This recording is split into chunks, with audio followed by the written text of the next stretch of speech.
आदाब दोस्तों। कुछ मन नहीं कहता काम करने का। पिछले एक हफ्ते से कुछ अंदर से अच्छा नहीं लग रहा है, इसलिए कोई काम कर नहीं पा रहा हूँ। लेकिन बहुत से मुद्दे हो गए हैं और बहुत ज़रूरी चीज़ें हो गई हैं, इसलिए आज एक बहुत ज़रूरी वीडियो था, बना दे रहा हूँ। इससे पहले भी इस मुद्दे पे मैंने वीडियो बनाया था, यही वाला। इसका लिंक भी डिस्क्रिप्शन में डाल देता हूँ, देखिएगा। बहुत अच्छा वीडियो था।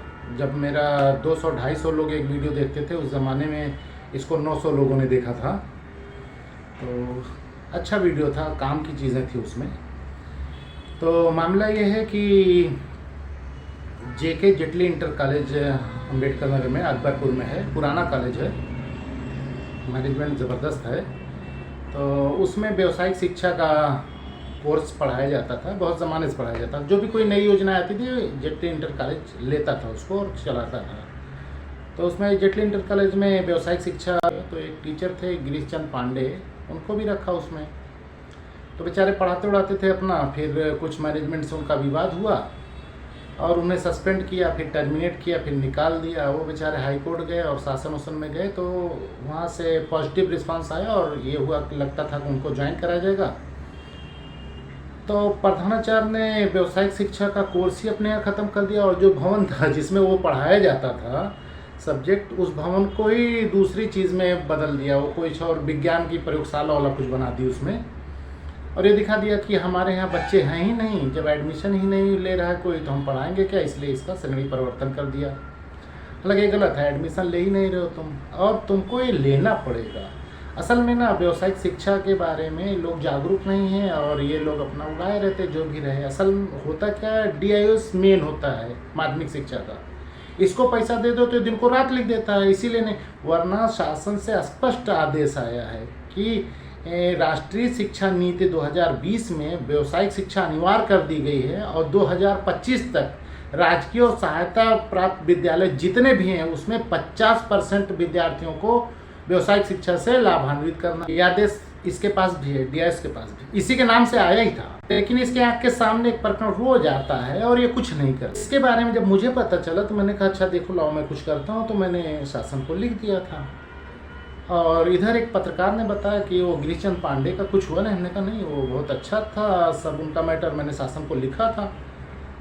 तो उन्होंने गिरीश चंद पांडे से बात की, और गिरीश चंद पांडे ने मुझे सारे अभिलेख भेजे जितने भी आए। तो पता चला यार, मेरी जो चिट्ठी थी उस पर भी एक्शन हुआ है, गिरीश चंद पांडे की चिट्ठी पर एक्शन हुआ है। जितने जहाँ भी दिया शासन ने सबको लिखा है, सबका संज्ञान लिया और ऑर्डर किया। जब उसको मैंने पढ़ना शुरू किया ना, तो बहुत सही है।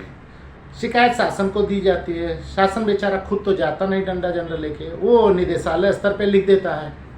निदेशालय उसको संयुक्त शिक्षा निदेशक JD फैजाबाद को लिखता है, JD फैजाबाद लिख देता है DIOS को, DIOS उस पर कार्रवाई करके फिर निदेशक को भेजता है, निदेशक शासन को भेजता है, शासन फिर उससे कहता है अच्छा इस पर अग्रिम कार्रवाई करो, निदेशक फिर भेजता है JD को, JD फिर भेजता है DIOS को। तो ये चक्कर घिन्नी बनाए हैं, उसी में घुमरे परैया रैया खिला रहे हैं, कार्रवाई कोई नहीं करता है। जिसे इसी प्रकरण में जब शिकायत दी गई शासन को, तो शासन ने निदेशक से कहा कि ऐसा ऐसा मैटर है, इसको देख लीजिए। उसने JD को सख्त लेटर बनाया कि इसको जांच कीजिए।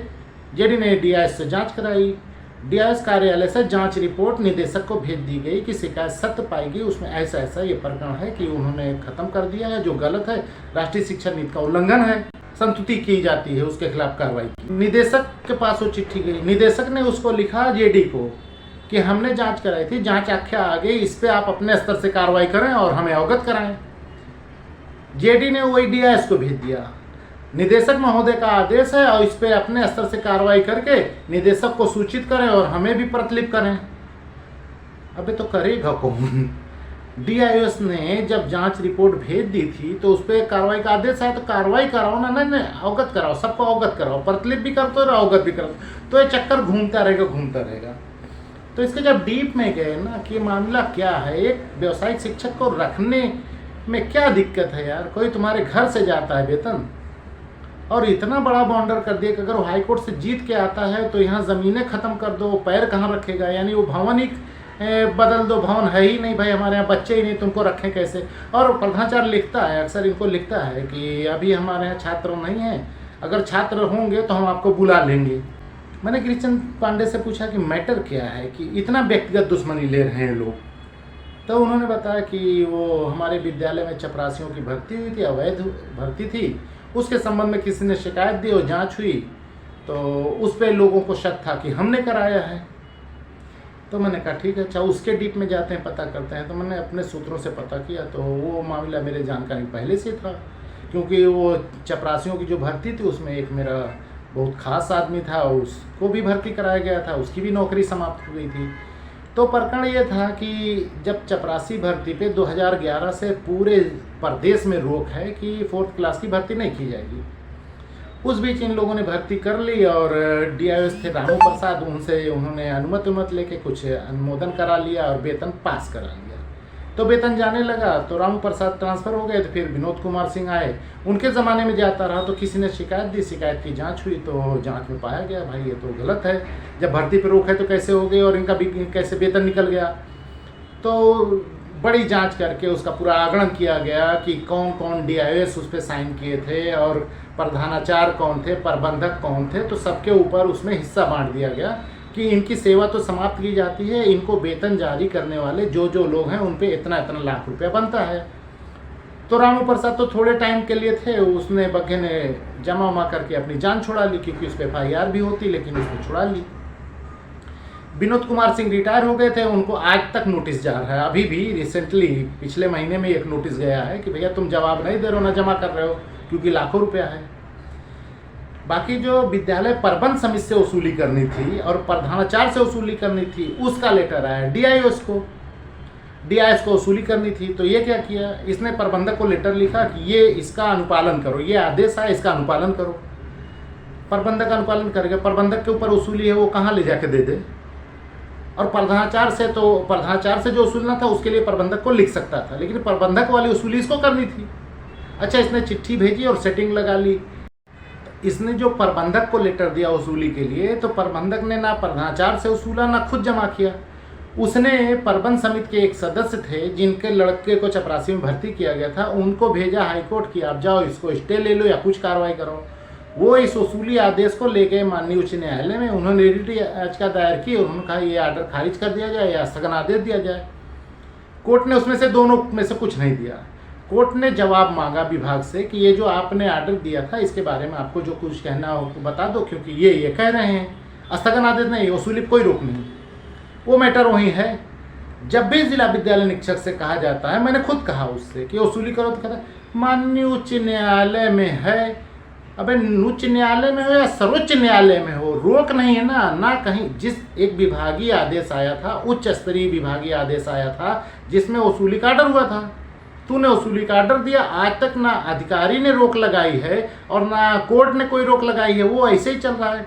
कोर्ट में केस है तो वो पेंडिंग चल रहा है, उसमें जवाब लगाना, जवाब लगाएंगे, जो होगा देखा जाएगा, लेकिन वसूली पर रोक तो नहीं है। वो कोर्ट में चल रहा है मामला, तो वो ऐसा होता है कोर्ट में जाकर लिंगर करके फाइल दबवा दो, तो हम वही बताते रहेंगे। तो DIOs बता रहा है, जबकि इसको करना क्या था, मैनेजर की वसूली के लिए इसको किसी को देना नहीं था। मैनेजर को इसको लेटर देना था कि आपके ऊपर इतना रुपया बनता है, जमा कर दीजिए 15 दिन 20 दिन 1 महीने में।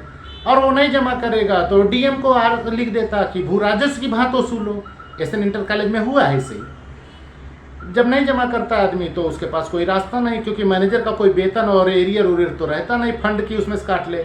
तो मैनेजर के लिए उसको था कि नहीं जमा कर रहा था तो DM को लिख देता कि भू राजस्व की भांति वसूली करो। वो तहसीलदार को भेजते, तहसीलदार अपना लेखपाल से कुछ भी उनकी खतौनी उतनी कुड़की नीलाम कराता। प्रिंसिपल वाली वसूली में अगर प्रबंधक नहीं वसूल रहा है तो अगर इसके पत्र का अनुपालन नहीं किया गया तो उसका वेतन रोक दे और लिख दे कि वेतन रोका जाता है, वो जब तक रिकवरी पूरी नहीं हो जाती तब तक आपको वेतन नहीं दिया जाएगा। काम हो जाता, यही नियम है, यही करना है। लेकिन नहीं कहता हम तो दे दिए, अब वो करते नहीं, हम का करी। अबे तो तू वेतन क्यों ले रहा है? जब इतना मजबूर आदमी, कोढ़िया अपाहिज है, सारे नाखून तेरे झड़ गए हैं, तो तू काम पे क्यों बैठा है? वो बेवकूफ़ है निदेशक जो तुझे बार बार आर्डर देता है कि वसूली करो वसूली करो। तो आज तक इन लोगों ने वसूली की नहीं और मामला बहुत गंभीर है। अभी भी विनोद कुमार का जुलाई वाला आर्डर आया है, तो मैं बिजी रहने के कारण ये मैटर नहीं चला पा रहा था, लेकिन है बहुत अच्छा। बहुत सी FIR होगी, सबके DIOs के ऊपर भी होगी और सब लोगों को होगी और गबन का मुकदमा दर्ज होगा यार। तुम लोगों ने कैसे अवैध रूप से किसी को पैसा दे दिया राजकोष से। वसूली तो बात की चीज़ है, पहले तो मुकदमा दर्ज करके जेल भेजो। प्रबंधक, प्रधानाचार्य और डीआईओएस जो लोगों ने किया था उनको मुकदमा दर्ज करके जेल भेजो, शासकीय धन के गबन का। और ये आला कार्रवाई नहीं कर रहा है, इसके ऊपर मुकदमा दर्ज करे तब होगा। अब गिरीश चंद्र पांडे से बड़ी मुश्किल से बात हो पाई, तो उन्होंने अपनी सारा विपदा बताई। तो मैंने कहा नौकरी दिलाने की तो गारंटी नहीं है, लेकिन इन तीनों को औकात बताने की तो गारंटी मैं ले सकता हूँ, क्योंकि प्रबंधक, प्रधानाचार्य और ये वाला जो डीआईएस है, जो ये लिखता है उच्च न्यायालय में लंबित है, ये तीनों पे कार्रवाई की मैं गारंटी लेता हूँ। तो बड़े खुश हुए हैं, तो उन्होंने कहा वीडियो बना दीजिए। मैंने कहा वीडियो बनाना क्या है, तो पक चुका है यार, इतने सारे आदेश हैं, बस सिर्फ इस पर कार्रवाई करवा देनी है। तो लेकिन वो बहुत रिक्वेस्ट करे, तो मैंने कहा लो वीडियो बना ही दें। तो वीडियो बनाए हैं, जानकारी होनी अच्छी चीज़ है। राष्ट्रीय शिक्षा नीति 2020 सब जगह हर विद्यालय में लागू है। 2025 तक 50% छात्रों को इससे लाभान्वित करना है, वो 50% छात्र इसमें आच्छादित किए जाएंगे। ये सीधा सीधा आदेश है और डीआईओएस को मिला है। अब मैं इससे पूछूंगा कि जेके जेटली इंटर कॉलेज में कितने बच्चे लाभान्वित हुए हैं, क्योंकि 24-25 चल रहा है, बस 25 आने वाला है। 50% दिखाओ, जहाँ कई साल से क्लास ही नहीं चल रही, तो लाभान्वित कैसे करेंगे। तो वो बताएगा कि नहीं चल रही है, तो रीज़न बताना। तो क्या कहेगा, कमरवा बदल के लैब बना दिएगा, मास्टर वर्क टर्मिनेट कह दिया है, ये कहने से बचेगा। इस पर तेरे ऊपर कार्रवाई होगी, क्योंकि तो डीआईएस को करना क्या रहता है, यही तो उसको देखना, संचालनित देखना है क्या कैसे हो रहा है। बाकी उसका कोई घर घरौना थोड़ी नहीं है, ना कोई विद्यालय जहाँ उसको पढ़ाने जाना है, और यही काम नहीं कर पा रहा है। तो जल्दी इस पर कार्रवाई होगी, और तब मैं वीडियो बनाऊंगा कार्रवाई वाला, कि किसके किसके ऊपर एफआईआर हुई और कौन कौन उच्च न्यायालय में लंबित करा के यहाँ झूठ बता रहे हैं कि कार्य न्यायालय में लंबित है। न्यायालय में स्थगन आदेश नहीं, लंबित तो रहता ही रहता है। चलो।